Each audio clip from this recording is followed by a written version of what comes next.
ആഹാ, കൊള്ളാലോ. ഇത് ആർക്ക് കിട്ടിയെന്നറിയാവോ? സത്യം മോക്ക്? അല്ല, എന്റെ ബിഗ് ഫ്രണ്ടിന് കിട്ടിയ ട്രോഫിയാ ഇത്. എനിക്ക് വേണ്ടി ജയിച്ച് വാങ്ങിച്ചതാ എന്റെ ബിഗ് ഫ്രണ്ട്. ആണോ? വലിയ ഫ്രണ്ടിന് കിട്ടിയതാണെങ്കിൽ പിന്നെ ഇതെങ്ങനെയാ സത്യമോളുടെ കയ്യിൽ വന്നത്? ശാരദാമ്മ ഇന്ന് സ്കൂളിൽ ഫാദേഴ്സ് ഡേ ആയിരുന്നില്ലേ? ആ, എനിക്ക് വേണ്ടി അച്ഛനായി മത്സരിച്ചത് ബിഗ് ഫ്രണ്ട് ആയിരുന്നു. എനിക്ക് അച്ഛനില്ലാത്തോണ്ട് അച്ഛന്റെ സ്ഥാനത്ത് മത്സരിച്ചത് ബിഗ് ഫ്രണ്ടാ, എന്റെ ബിഗ് ഫ്രണ്ട്. അങ്ങനെ കിട്ടിയതാ ഇത്. ആരാ പറഞ്ഞത് മൂക്ക് അച്ഛനില്ലെന്ന്? മൂക്ക് വേണ്ടി മത്സരത്തിൽ പങ്കെടുത്തതും ജയിച്ചതും ഒക്കെ പിന്നെ ആരാന്നാ വിചാരിച്ചിരിക്കുന്നത്? മോളുടെ അച്ഛൻ തന്നെയാ, സ്വന്തം അച്ഛൻ. എന്താ ശാരദാമ്മ ആലോചിക്കുന്നത്? ബിഗ് ഫ്രണ്ട് എങ്ങനെ ഓടിയെന്നാണോ? വലിയ ഓട്ടക്കാരനാ ബിഗ് ഫ്രണ്ട്. ആണോ? പിന്നെ അല്ലാതെ.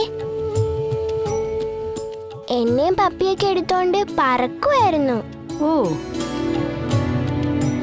ടീച്ചർ വരെ ഞെട്ടിപ്പോയി. കൊള്ളാലോ.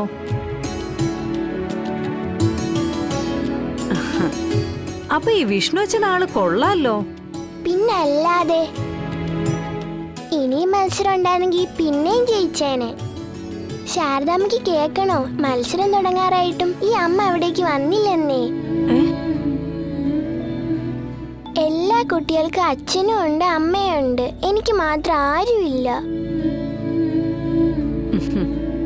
ബിഗ് ഫ്രണ്ട് വന്നില്ലായിരുന്നെങ്കിൽ ഞാൻ എന്ത് ചെയ്യുമായിരുന്നു? അതെന്താടി, നീ കൊച്ചിന്റെ പരിപാടിക്ക് നേരത്തെ സ്കൂളിൽ ചെല്ലേണ്ടതല്ലേ? തിരക്കില് പെട്ടുപോയതാ അമ്മേ. അമ്മ വരാൻ വൈകിയാലെന്താ, മോളുടെ ബിഗ് ഫ്രണ്ട് വന്നില്ലേ? ഭാഗ്യം. അതുകൊണ്ടാ നാണക്കേടിന്ന് ഒഴിവായി, ജയിക്കുകയും ചെയ്തു. എന്തായാലും മോള് ക്ഷീണിച്ചു വന്നതല്ലേ.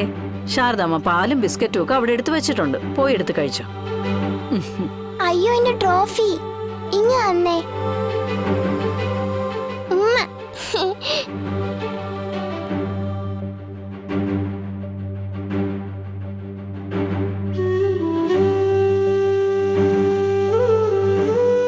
ഇന്ന് സത്യ ആ ട്രോഫിയും കെട്ടിപ്പിടിച്ചേ കിടക്കുള്ളൂന്ന് തോന്നുന്നു.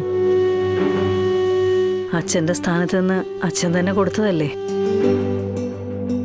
ആ ട്രോഫിക്ക് അവളൊരു വിലയിട്ടിട്ടുണ്ട്. ആ വില കൊടുക്കാൻ നിനക്കോ എനിക്കോ കഴിയില്ല, വിഷ്ണുവിന് മാത്രമേ കഴിയൂ. അച്ഛനെ കാണണമെന്നുള്ള അവളുടെ ആഗ്രഹം കാണുമ്പോ വല്ലാത്തൊരു വിഷമം. അവിടെ ഫാദേഴ്സ് ഡേ ആയിട്ട് അമ്മമാരെങ്ങനെ മത്സരത്തിൽ പങ്കെടുക്കുന്ന ചിന്തയിൽ തന്നെയാമ്മ ഞാൻ അവിടെ ചെന്നത്. അവിടെ അച്ഛന്റെ സ്ഥാനത്ത് നിന്ന് സത്യക്ക് ട്രോഫി വാങ്ങിക്കൊടുത്ത വിഷ്ണുവേട്ടനെ കണ്ടപ്പോ ഞാൻ തകർന്നു പോയമ്മേ. ഈ കാലചക്രം തിരിയുന്നതിനെ ഒരുപാട് അർത്ഥങ്ങളുണ്ട് മോളെ. അതിൽ ഇന്നത് നടക്കും, ഇന്നതേ നടക്കാവൂ എന്നൊക്കെ എഴുതി വച്ചിട്ടുണ്ട്. അതനുസരിച്ച് ആട്ടം ആടുന്ന വെറും കോലങ്ങളാ നമ്മളൊക്കെ.